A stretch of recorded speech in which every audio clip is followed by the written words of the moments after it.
Alrighty, guys, as you read on the title, I would say I'm up 500, but today I'm just gonna call it a break-even day because on two accounts I lost, and then on three accounts I've won. But today was more of those difficult days where it's just like, bro, you can see the market going up higher, but then you can also see it go down lower. So, and the market has been bullish for like the past like 5 days in a row, and it gapped down for the new week opening gap. Next, in the next 4 days, which is like today, pretty much we're still going up. We're still going up, we're still pushing up, and it's just like it's one of those conditions where like people will blow their accounts, people will lose money. If you're swing trading, position trading, this is like the best time. You're making a hella money, I bet. But again, you have to think about those monthly confluences we're hitting, those weekly confluences, and a lot of people don't, put those into consideration. That's why you have to like really analyze the chart, and you really have to go to those higher time frames and use them to your advantage, because you would have anticipated this move, especially with how we were retracing into that monthly. But either way, topic of today, I'm losing myself. Topic of today is we lost on two accounts. Reason for this is because yesterday I don't know what I did, but I deactivated the copy trader. And oh yeah, no, yesterday I did deactivate the copy trader, and I forgot to put the copy trader back on and put them on every single account to copy trade them. So I took this trade on one account, and then I took it on the other account, and I was in drawdown already when I was about to take it on the third and the fourth and the fifth ones. And I was just like, whoa, this trade does not look good. Doesn't look like it's going to run. Doesn't look like we're going to break that high and have that change in the state of delivery, which I will go over right now. And yeah, it just didn't look really viable to me, like I just didn't like it, especially with how the market was delivering right around here. So, all right, let me show you guys real quick what I'm talking about. Right here is the trade that I took. Right here, right here, right here's the trade. Right here, boom. Took it off of this 1 minute IFVG, and it flopped. It flopped really, really bad. Horrible. It was mainly on this account I took it on, and then eventually on the other one I took it around here, and I was just like, whoa, we're not really moving. We're not pushing up higher.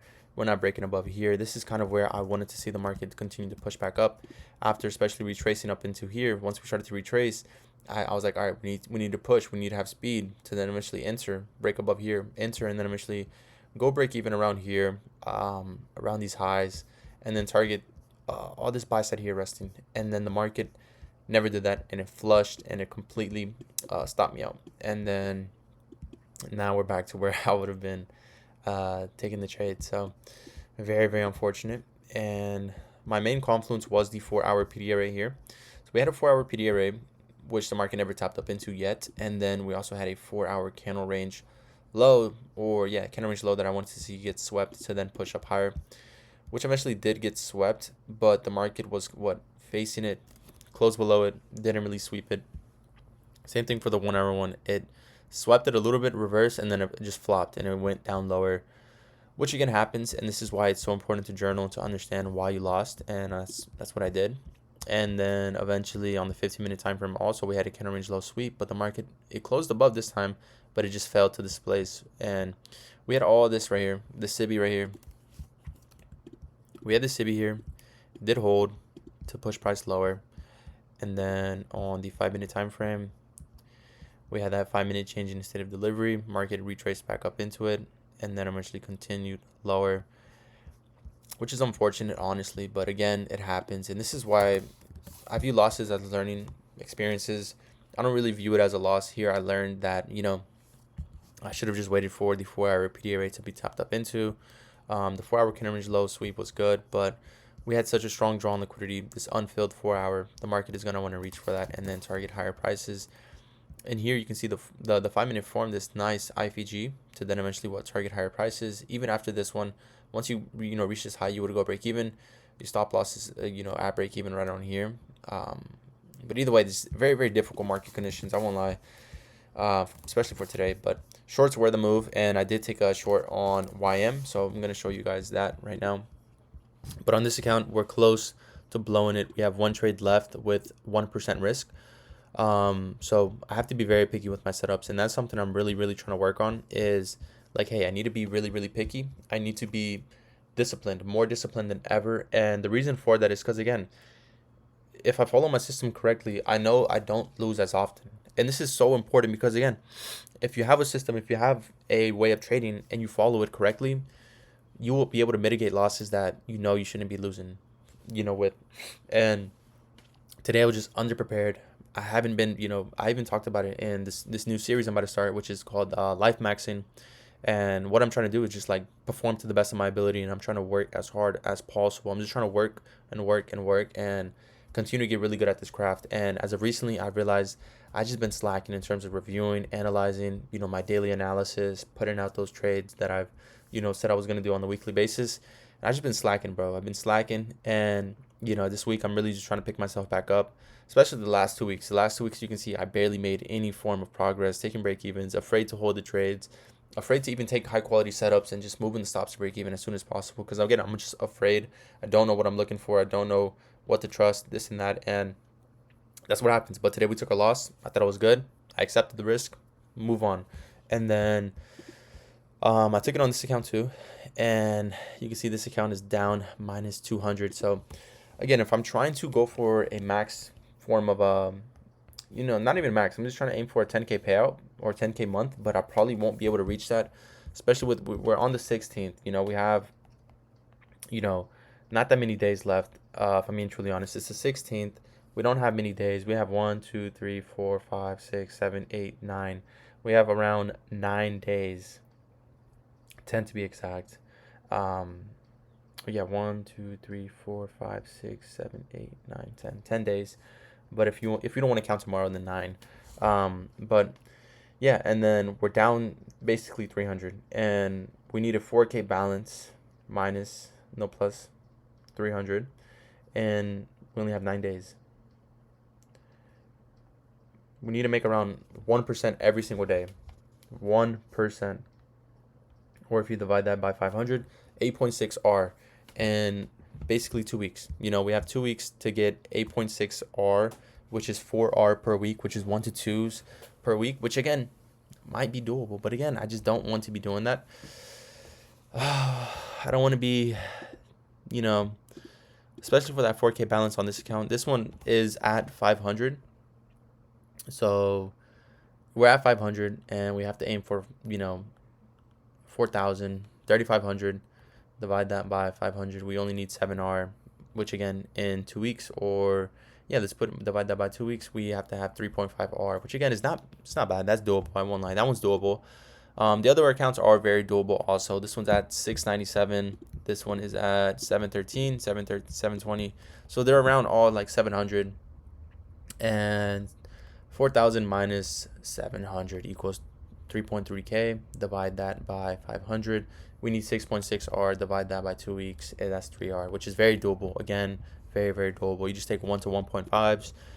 You collect that R, or 1 to 2s, and you collect that very, very nicely. So either way, I'm not really trying to aim for those max payouts, this and that, aim for that 10K month. I realize once I'm trying to chase something like that, a monetary goal and not performance based, then I'm just cooked, So I've tried to shift my focus from, I think a lot of people always think about that too. A lot of us are like, when you're on a funded account, you're always so focused on the P&L and like trying to reach this amount of a payout. I realized I need to shift my focus from, instead of focusing on the payout, focus on the input.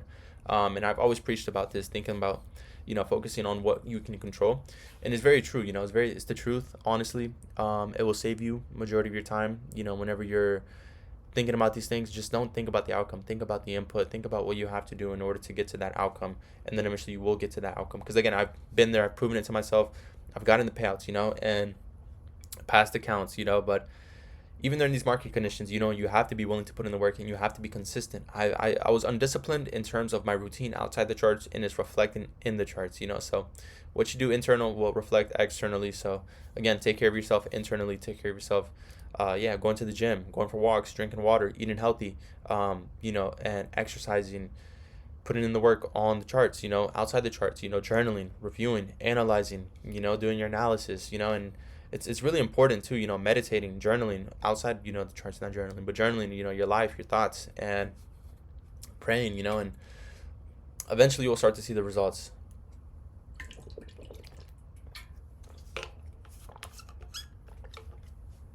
So I'm going to go over the second trade. I'm about to go over the second trade, and then I'm gonna walk out of here. So again, 3R the next 2 weeks, 4R basically is what I need on the other accounts. 4R next 2 weeks, very doable. But my main dilemma here is just trying to, you know, get to a 3K balance on most of the accounts and then take a payout. And that's around like 7K, which again is something I would aim for and take. And if we get more, then I'll take more. So that's really it. Again, my main goal is still to get a payout for this month, to put us up on this month, since I have not gotten a payout or anything like that. So I want to get a payout this month, reinvest majority of that profit into more accounts. If not, then just trading the accounts that I already have and trying to build more of a balance, ratio from what I've invested and what I've made from prop firms. So that's really how you make money on the long term, by keeping these accounts and aiming for consistency and just trying to, breach that gap to then eventually reinvest slowly and then make more, reinvest slowly, make more, So what I mean by that is keeping accounts, getting more payouts, rinsing the account out of the payouts. Since you built a balance, and it's easier to continue to aim for more and risk more and then take out more, and then eventually reinvest after you've blown the accounts. So that's really it. Here is the second trade. Right here on MYM. So the main thing I did wrong here was I was on MYM. That was the main issue. I took it on MYM. Let's see right here, if the chart execution saved, it did. So I took it on 5 cons, and then I took another 10. And let's see, where's the lowest price? 98. So let's put it as 98, our entry price. 48, 698. That would be our entry, and our profit target was around 25. So 6.25 right here. And this was the trade I took. It was a really nice setup, I won't lie. After the ES short long lost, I took this on YM, and I was like, all right, this shit gotta work. This shit gotta work, because the market is not clearly bullish, it's bearish, and we're aiming for this key draw on liquidity. This is at 7 a.m. Low, clear draw on liquidity, clear data wick, and the market was clearly reaching for it. And again, if we were going to be bullish after sweeping this low, we would have continued higher and not formed this inversion. We would have continued higher, made this inverse, broke above this high, continued to the upside, and reached for all these highs up here resting. But the market never did that. Why? Because again, we're bearish. Clear low resistance liquidity, and then the market is bearish. We target lower prices, form this inversion, boom, stops. After this breaks, when we reach this strong liquidity, we move stop loss to break even. And then I was trailing my stop loss, and I got hit out, which is for that 483, which in reality I had it at 500, but the commissions and all that ate me up. And even then, this is like, suppose this is like our risk reward, since we only made 500. We could have aimed for 1 to 2. And I was even letting the target run for 1 to 2, but after sweeping that low, I started trailing, and I got afraid, because again, I was like, I gotta make money today. I gotta make money. And originally moved my stop loss to plus 150 after we swept the lows, or that drawn liquidity, and I was like at 150 here, and I was like, all right, cool, we can have a winning day, and then eventually we can let it run to 2%. But then eventually I got afraid. I trailed even tighter, and that eventually, made me not, reach that 2R, which again, I could have, should have, would have reached 2R, which is unfortunate, honestly. If 2R would have banked, that would have been my day, it would have been my week, honestly. But yeah, now I'm about to review my trades. I did journal them already. Now I'm about to review them, review my playbook, review my lesson log, do the habits that I need to do, meditate, and then probably, journal the hindsight trade for today. Like, what was the best setup for today? Analyzing the charts, going over it again, and looking at what was the best setup for today, following my system. So that's pretty much really it. I'll catch you guys tomorrow if we take a trade tomorrow. If not, then I'll catch you guys next week. So yeah, peace.